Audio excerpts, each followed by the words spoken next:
Today we shall be talking on hidden teachers. The teacher's history forgot, African minds behind spiritual thought. Let's dive in straight on the teachers we never met. Let's slow down and look at this carefully. Most of us can name the famous teachers of Christianity. Augustine, Aquinas, Luther, Calvin. Their names are preserved. Their books are printed. Their portraits hang in seminaries. But history has a habit we rarely question. It remembers those who wrote, and forgets those who formed.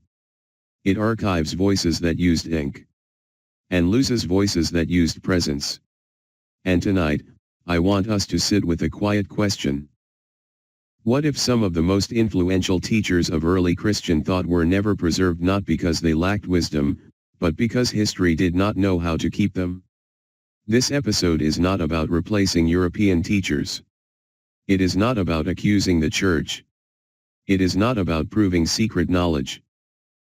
It is about recovering the idea that teaching existed before textbooks. And Africa, long before it was called a mission field, was one of humanity's oldest classrooms. Pause. History tells a quieter story. And quiet stories require patient listeners. You are asking how history decides who gets called teacher. Here is something we rarely admit. History does not preserve truth. It preserves methods. Written cultures outlast oral cultures. Institutions outlive communities. Libraries outlast memories.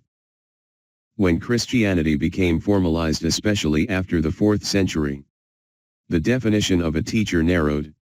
A teacher became someone who wrote treatises, taught in recognized institutions, spoke the language of empire, fit within approved theological boundaries.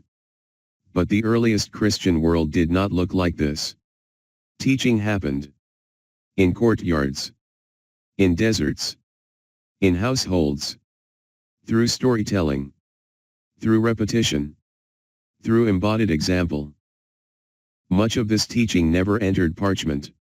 So when we ask, where are the African teachers? The more honest question is, were they absent, or were they teaching in ways history refused to record? Real life example. If your grandmother taught you wisdom that shaped your entire life, but never wrote a book, did she teach less? Or did she simply teach differently? Frankly speaking, Africa was never silent. Africa did not encounter Christianity as a blank slate.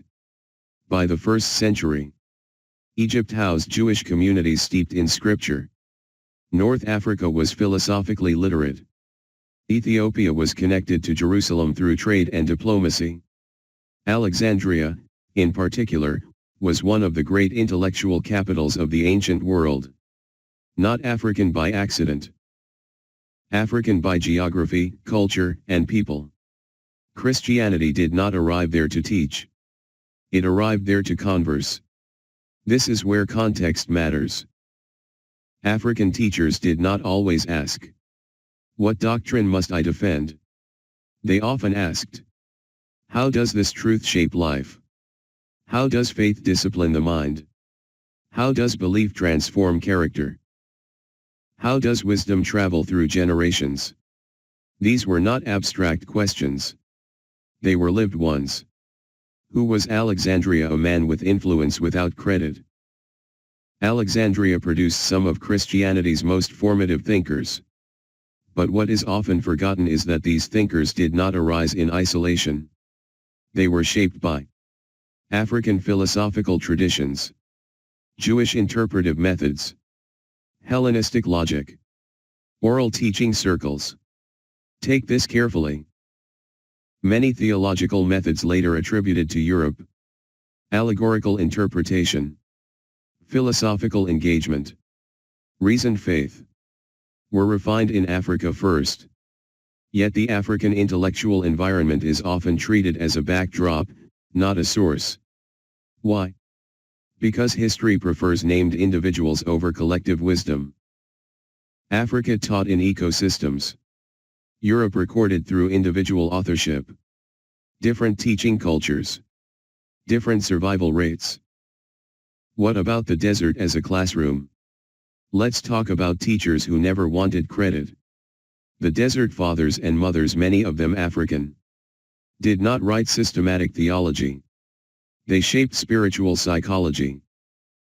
They taught self-examination, discipline of desire, silence as wisdom, integrity before performance. Their students included people who later influenced formal theology. But here is the key point. These teachers believed the life was the curriculum. A real-life example. Think of a mentor who changed you not by lectures, but by how they lived. Their restraint. Their clarity. Their peace. You absorbed wisdom without notes. That is how much of African Christian teaching worked. And history struggles to footnote that. You wonder why their names faded. This is not a conspiracy story. It is a structural one. African teachers were often embedded in community, not institutions.